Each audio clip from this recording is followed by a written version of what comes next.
Hi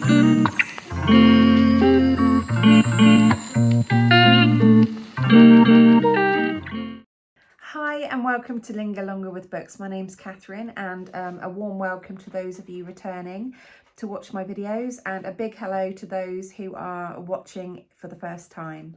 In this week's video, I thought that I would just share how my 2024 reading is going so far, appreciating that we're sort of roughly just over halfway through the year. So I thought I would share some numbers and some of my top reads so far.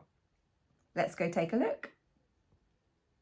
Okay, so we might be bookworms, but we do like some numbers and some stats sort of spread around in our sort of reading adventures year by year. Although for me, the maths has to stay quite simple because maths is not my strongest skill set.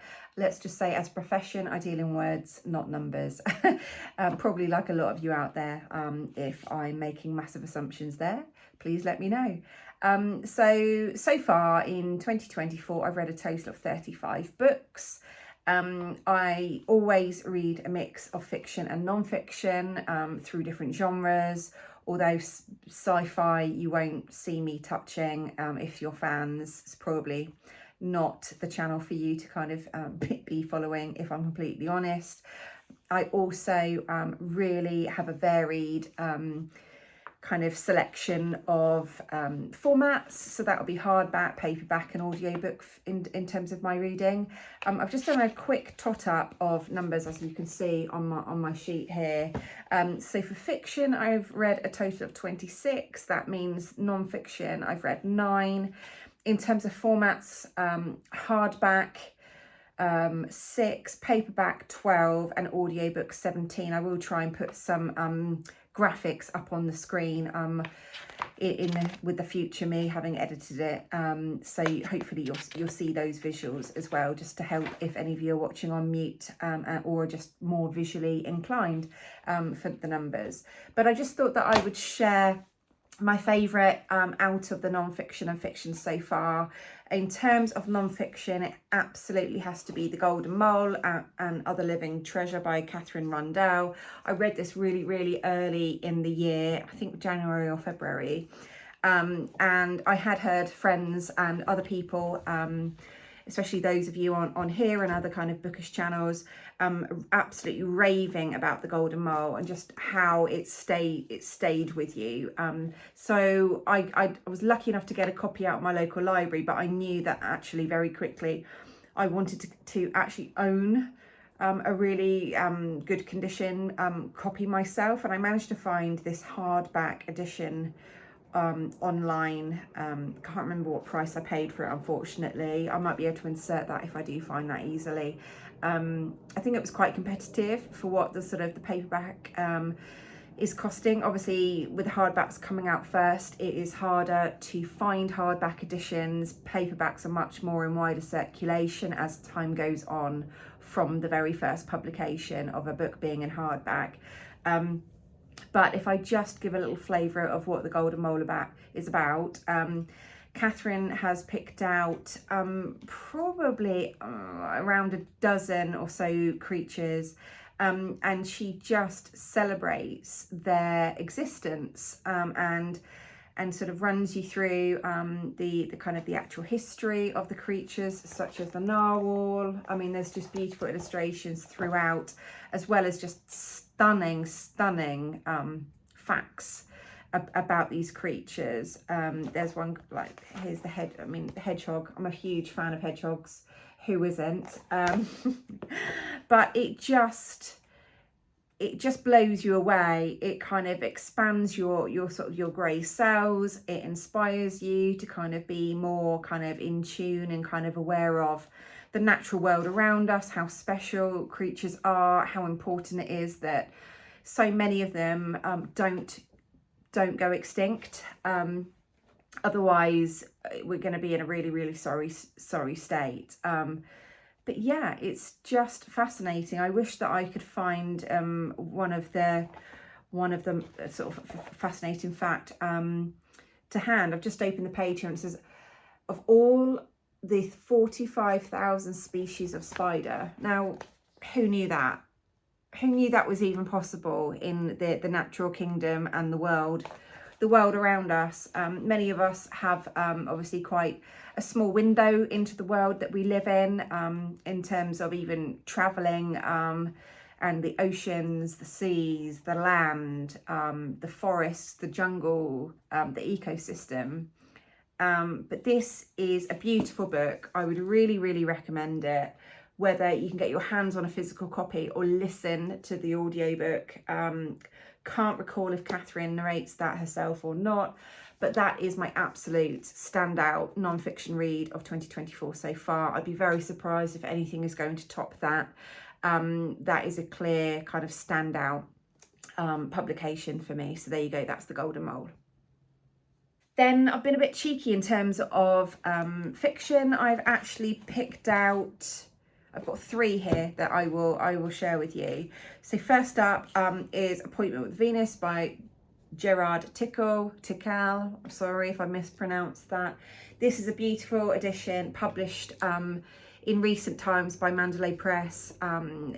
Appointment with Venus originally came out many, many years ago. Let me see if I can find it. 1951 copyright. This particular edition was 2022. It's just gorgeous. It's got the kind of the orange cloth bound spine. And this is a book kind of which really took me by surprise in the best of ways.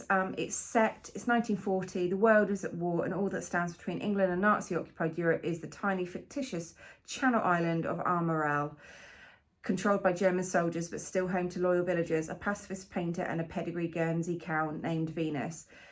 A plot is hatched by the War Office in London to liberate Venus, and so this intrepid adventure begins, combining romantic young love and patriotic heroism with submarine missions, enemy action, wartime tragedy and cow-napping. And that, for me, sums it up a million times better than I could have ever done. It's a lovely tale, it's a tender tale, it's a story full of emotions, it's a roller coaster. It was just lovely, lovely, lovely reading. So if you fancy that, which is a strange thing to say given it is set during World War II, I would highly recommend you giving it a go. You can order straight from Mandalay Press. Lots of different booksellers and bookshops have copies through their online shops. Obviously there's your local library. I think you will be hard pushed to find this at the moment in secondhand shops, because I think these editions are very coveted, understandably, and are quite recent. So yeah, let me know if you've read this one, if you've got your hands on a copy already, or where you do actually find a copy. But there you go, that's Appointment with Venus by Jerrard Tickell. So my next 2 kind of top fiction picks for this year so far take us to Ireland. The first up takes us to Northern Ireland. It's Trespasses by Louise Kennedy. This blew me away by its writing style, its plot. It's basically set in the 1970s, so there is obviously real political trouble bubbling away, especially in those communities that are very, very close to the border, and within Catholic and Protestant communities in Northern Ireland. Everyone is living in fear. Everyone's lives that we see through Cushla and Michael's eyes in this particular novel. No one can really escape the troubles. Everyone's life is impacted in one way or another. Might feel quite small, might look quite small, quite innocuous, but actually the ripple effects and the damage it does in terms of family setups, emotions, way of living, alcoholism, violence, it really, really runs deep. I just thought that this was really, really powerful. At the heart of Trespasses is a love story between Cushla and Michael. Michael is a married man. Cushla is younger. She's naive in a lot of ways. She has her head screwed on in lots of other ways. She's trying to keep her alcoholic mum kind of from completely crumbling. But I won't say any more than that, but it is such a powerful novel. I loved Louise's writing on this. You can see from the sticky tabs, that is always a really, really good sign of passages that have just kind of, yeah, really, really stood out for me, and ones that I want to sort of go back to or kind of refer on to kind of friends and family. We read this in one of my book club. It was one of my book club picks earlier in the year. As a book club, we found it really, really powerful, and there was lots and lots of discussion which took us down lots of different kind of routes, as you'd imagine. Some of us having been born in the 80s, some of us having lived through the 70s and the 80s, so it was really interesting to see people's different perspectives and recollections, and just how people were living in fear and turmoil during that time, and how it obviously rippled all the way through the 90s when I was growing up. And obviously there are still lots of kind of unsettled issues nowadays. It is much better, thankfully, but troubles do continue to some extent and shape nowadays. But there you go, that's Trespasses by Louise Kennedy. Then my other Irish novel is Long Island by Colm Tobin. For fans of Colm out there, you'll be aware that this is been published in the last few months. It's Long Island is the sequel of Brooklyn. Went out on my head for a second then, which I really, really enjoyed. I thought the film adaptation was really, really moving.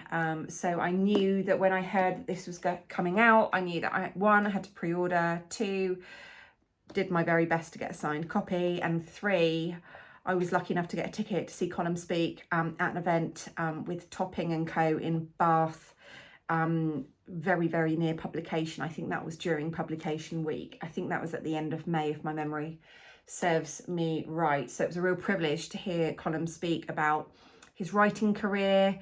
He's obviously extremely accomplished and acclaimed as a novelist and a writer. So for those of you who haven't quite twigged that Long Island exists yet, it basically takes us back into the world of Ailish.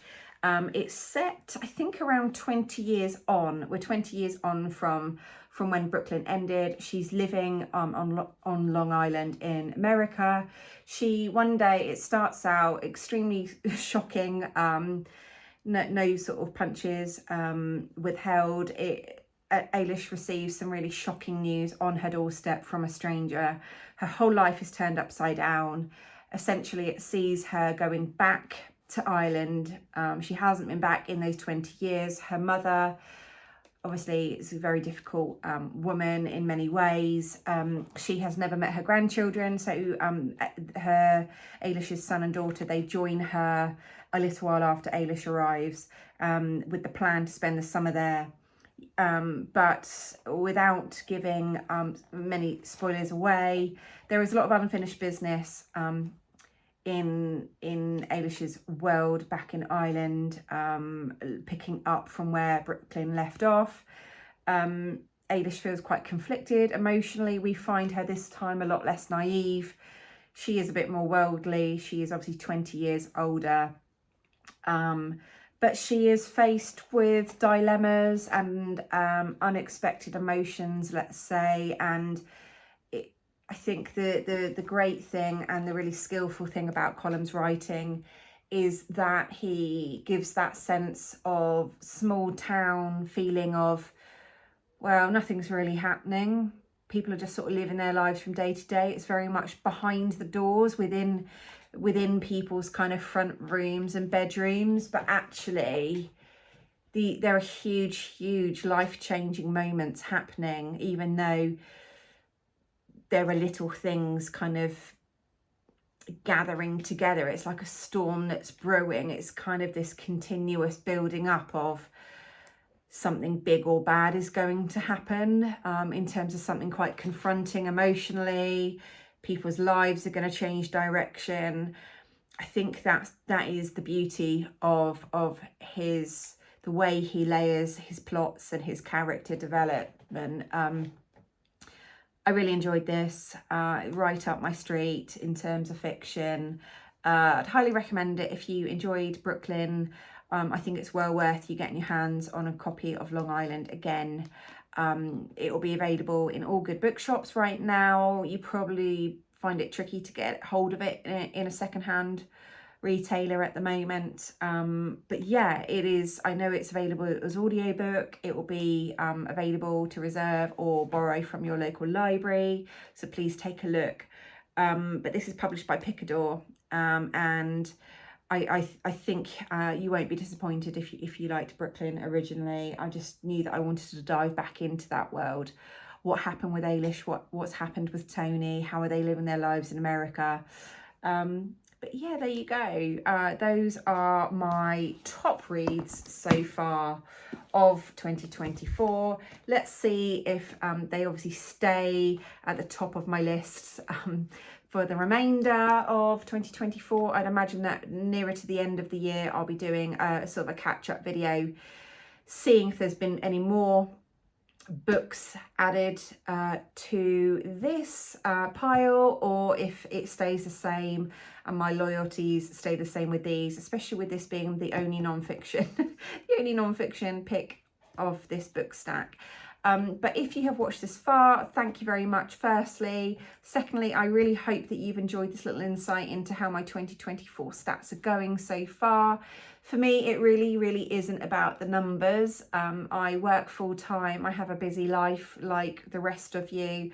So I am not sort of killing myself of I've got to read a certain amount. I've got to be up all hours in my spare time reading. I roughly read a book a week, whether that is paperback, hardback or audiobook. That just seems to be the rhythm that I'm in. So yeah, I don't beat myself up about it. I know there's some people on here that are like, oh, I read 40 books a month, and it can feel quite intimidating to people out there. But I would say whatever you read is brilliant, whether it's 1 book a year, 10 books or 100 books. It's not about the numbers, it's about the enjoyment. So that's one thing that I would say. If you have enjoyed this video, let me know that you're out there, and leave a hedgehog emoji in honour of the Golden Mole collection.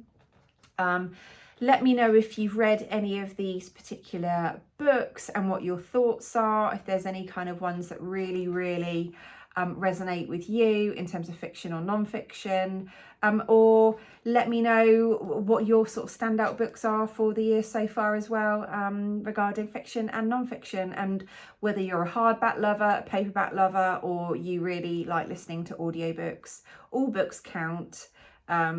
It just depends obviously what your preferences are with those. But for now, I'll say goodbye. Again, thank you for watching. I really appreciate you taking the time to join me in this video. But I hope you have a lovely week of reading ahead, and take care, and I shall see you in the next video. Bye for now.